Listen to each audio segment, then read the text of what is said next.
Selamat pagi, salam damai dan sejahtera untuk Bapak, Ibu, dan Saudara dimanapun berada. Kiranya Tuhan menolong dan menyertai kita dalam beraktivitas sepanjang hari ini. Kembali kita akan belajar dan merenungkan serta merefleksikan pengajaran dari Katekismus Heidelberg. Sebelumnya, mari kita berdoa memohon hikmat dari Allah kita. Mari kita berdoa. Allah yang bertakhta di dalam kerajaan surga, Bapa yang kekal, kami datang kepadamu mengucap syukur karena Engkaulah yang maha dalam segala sesuatu yang memberikan kepada kami anugerah, kebaikan, dan kemurahan hati. Dan kami bersyukur untuk segala pertolongan penyertaan-Mu dan berkat-berkat-Mu. Ya Bapa, hari ini kembali kami mau belajar, merenungkan pengajaran-Mu. Kiranya Roh Kudus memberi pencerahan, kekuatan, bijaksana agar kami menjadi pelaku firman-Mu. Ya Tuhan, kiranya damai-Mu menguasai hati dan pikiran kami, untuk kami mengerti kehendak-Mu. Terima kasih Bapa, inilah doa permohonan kami dalam nama Tuhan Yesus, kami berdoa dan mengucap syukur. Amin. Bapak, Ibu, dan Saudara yang kekasih di dalam Kristus, ada hal yang sangat esensial di dalam kehidupan orang Kristen, yaitu sakramen. Sakramen yang ada di dalam Alkitab, yang diajarkan oleh Tuhan untuk kita melakukannya. Di dalam pengajaran Katekismus Heidelberg, khususnya dalam pertanyaan ke-66, demikian, apakah sakramen-sakramen itu? Jawabnya, sakramen-sakramen adalah tanda-tanda dan meterai-meterai yang kudus dan kelihatan, yang ditentukan oleh Allah untuk tujuan ini, agar dengan penggunaannya Allah bisa dengan semakin penuh menyatakan dan memeteraikan kepada kita janji dari Injil, yaitu Allah dengan anugerah mengaruniakan kepada kita pengampunan dosa dan hidup yang kekal, karena satu pengorbanan Kristus yang digenapi di atas salib. Bapak, Ibu, Saudara yang kekasih di dalam Kristus, di dalam Alkitab, kita mengetahui ada sunat dan ada baptisan. Sunat merupakan suatu tanda yang dinyatakan Allah untuk setiap orang yang percaya kepadanya, yang terhisap di dalam persekutuan umat Allah. Dan sunat dilakukan oleh orang-orang Israel secara khusus di dalam Perjanjian Lama sebagai tanda terhisapnya seseorang berada di dalam kesatuan sebagai umat Tuhan. Dan tentunya di dalam Perjanjian Baru kita tahu perintah yang Tuhan Yesus nyatakan kepada murid-muridnya sebelum ia naik kembali ke surga, setelah ia mati dan bangkit serta menyatakan dirinya kepada banyak orang. Tuhan Yesus memberikan perintah kepada murid-muridnya untuk membaptis orang-orang yang sudah mendengar firman, yang sudah ada di dalam keluarga orang percaya, untuk dibaptis di dalam nama Bapa, Anak, dan Roh Kudus. Kita membaca di dalam kitab Kisah Para Rasul, ada 4 peristiwa di mana seseorang itu menerima baptisan setelah mereka mendapatkan firman Tuhan, mengerti dan memahami serta mempercayai seluruh anugerah Allah, karya penebusan Kristus, dan pekerjaan Roh Kudus. Di mana setiap orang tersebut setelah mendengarkan firman Tuhan, setelah mengalami hidup yang dipenuhi oleh Roh Kudus, pada momen di mana Roh Kudus berkarya pada diri seseorang, di Yerusalem, di Samaria, di Yudea, dan di ujung-ujung bumi.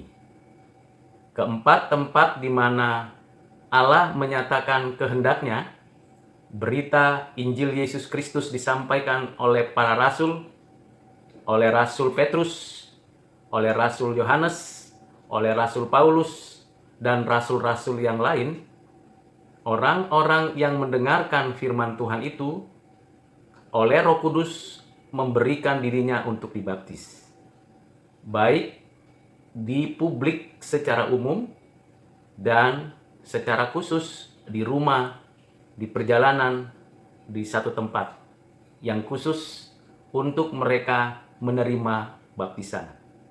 Sakramen baptisan sebagai tanda sekaligus meterai bahwa setiap orang yang menerima baptisan terhisap di dalam persekutuan dengan Kristus oleh Roh Kudus di dalam anugerah Bapa, dan dibaptis dengan sarana air sebagai tanda membersihkan, baik yang dipercik atau dicurah, bahkan diselamkan.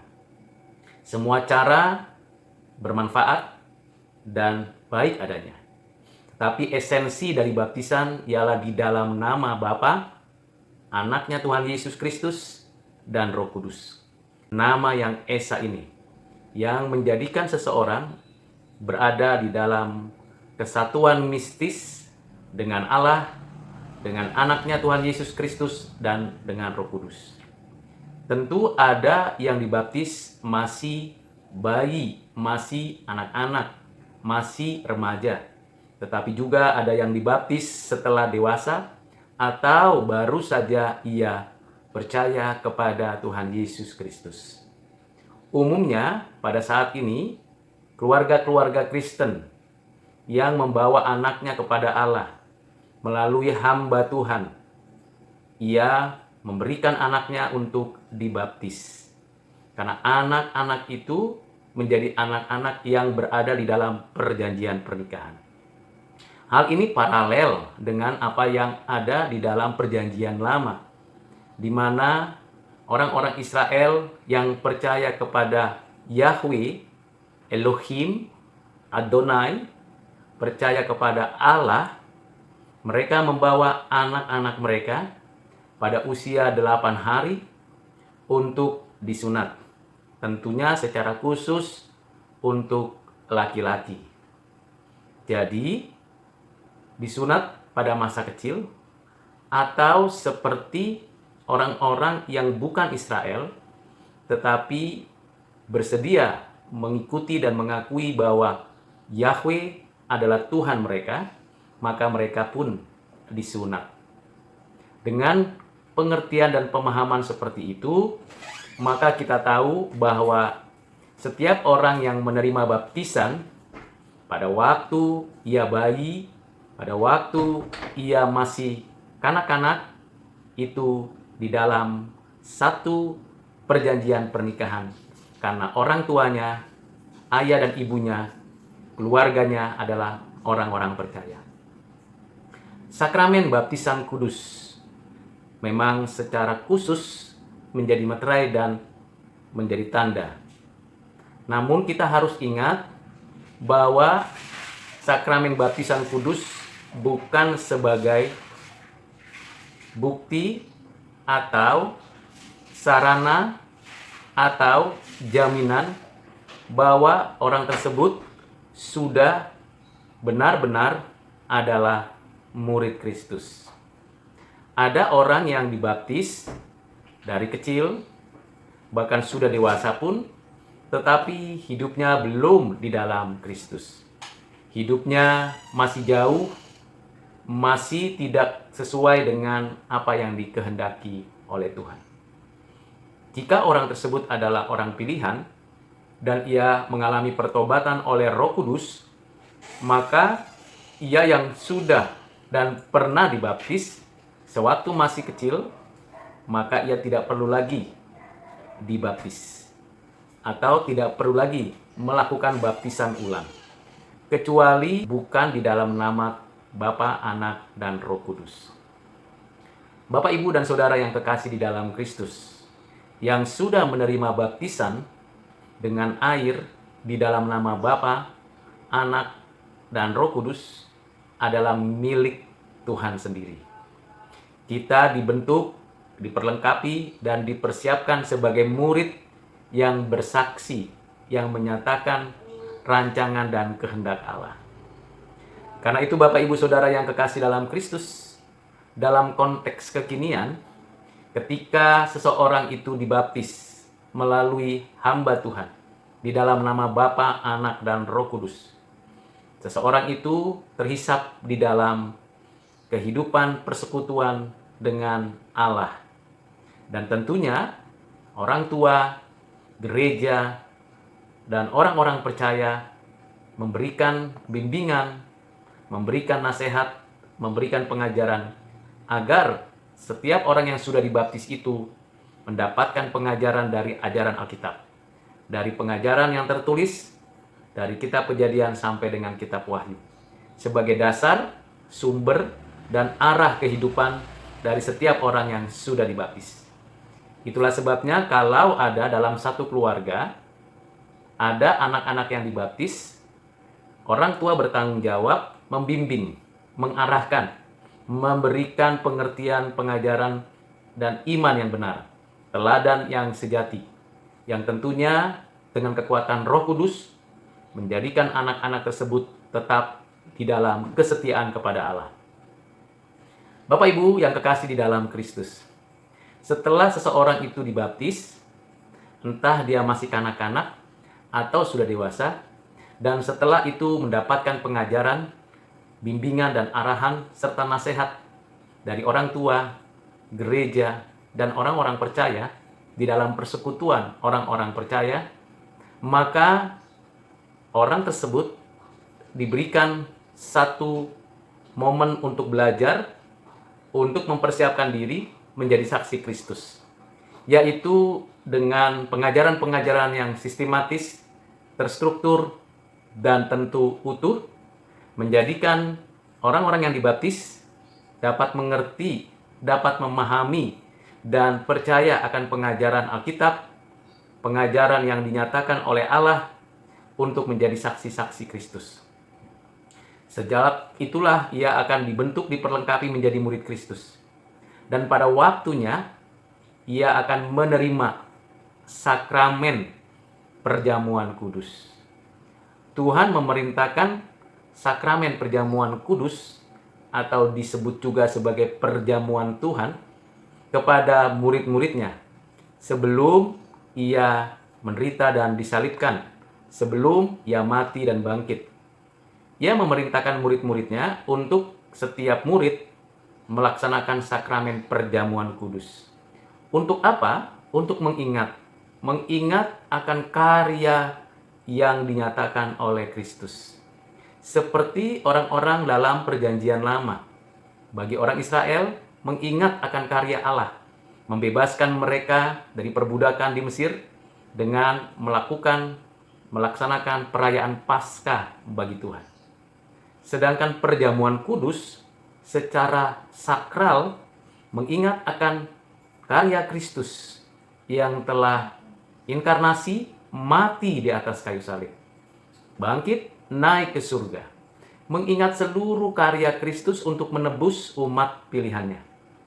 Kita bukan menjadikan perjamuan kudus sebagai sarana pengobatan, bukan menjadikan sakramen perjamuan kudus untuk mukjizat atau untuk mencari berkat jasmani. Tidaklah demikian. Sakramen perjamuan kudus jelas memberikan kepada kita suatu refleksi kerohanian bahwa Tuhan Yesus sudah mati bagiku. Dan ada komitmen di sana. Komitmen untuk betul-betul menyaksikan kematian dan kebangkitan Kristus kepada banyak orang. Kepada orang-orang di sekitar. Kepada siapapun yang belum dan sungguh-sungguh percaya kepada Kristus.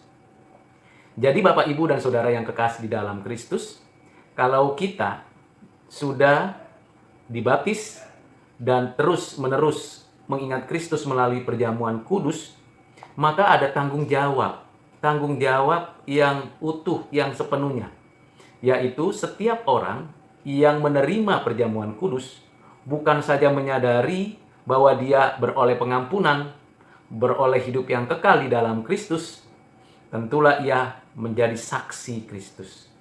Roh Kudus memberikan kuasa kepada setiap orang yang telah melaksanakan baptisan dan perjamuan kudus secara benar, tepat sesuai dengan kebenaran Allah, Ia betul-betul akan menyatakan kuasanya bekerja di dalam dan melalui orang percaya ini untuk menyaksikan bahwa hanya satu Tuhan dan Juru Selamat. Hanya ada penebus satu-satunya, yaitu Yesus Kristus. Pengantara satu-satunya. Karena itu Bapak Ibu Saudara yang terkasih di dalam Kristus, setelah kita memahami sakramen yang diperintahkan Tuhan, baptisan kudus dan perjamuan kudus, kita harus tentunya berjuang untuk mempraktekkan firman Tuhan. Karena sebelum pelaksanaan sakramen, firman Tuhan sebagai dasarnya, sebagai arahnya, sebagai tujuan yang penting untuk diingat dan diketahui. Sekaligus, firman Tuhan juga yang memberikan dorongan untuk setiap orang yang telah melaksanakan sakramen ini untuk mempraktekkan firman Tuhan. Dan kita tidak akan mampu mempraktekkan firman Tuhan dengan kekuatan sendiri, kemampuan dan pengalaman sendiri. Kita hanya mungkin mampu melakukannya oleh karena Allah beranugerah, Tuhan menyertai, dan Roh Kudus berkarya di dalam dan melalui kita. Kiranya pengajaran, pengertian yang singkat tentang sakramen ini dapat memberikan refleksi dalam kehidupan kita. Apakah kita sungguh-sungguh sudah mempertanggungjawabkan sakramen yang kita terima, dan sudahkah kita sungguh-sungguh menyaksikannya dalam kehidupan kita sehari-hari? Dan bagaimana dampaknya sakramen itu kita lakukan di dalam kehidupan berkarya kita di bumi ini. Kiranya Tuhan Yesus memberkati Bapak, Ibu, dan Saudara dimanapun berada. Mari kita berdoa. Allah Bapa yang bertakhta di dalam kerajaan surga, terima kasih karena kami diingatkan lagi akan sakramen yang Engkau perintahkan. Bukan saja kami telah melakukannya, baik baptisan maupun perjamuan kudus, tetapi juga kami mau mengingat akan tanggung jawab kami untuk melaksanakan firman-Mu, menjadi saksi Kristus di tengah-tengah kehidupan kami di saat ini dan akan datang. Tuhan, mampukan setiap kami, baik hamba-Mu yang menyampaikan maupun setiap yang mendengarkan kebenaran firman-Mu, untuk menjadi pelaku firman-Mu. Terima kasih ya Bapa, terima kasih ya Tuhan Yesus, terima kasih ya Roh Kudus.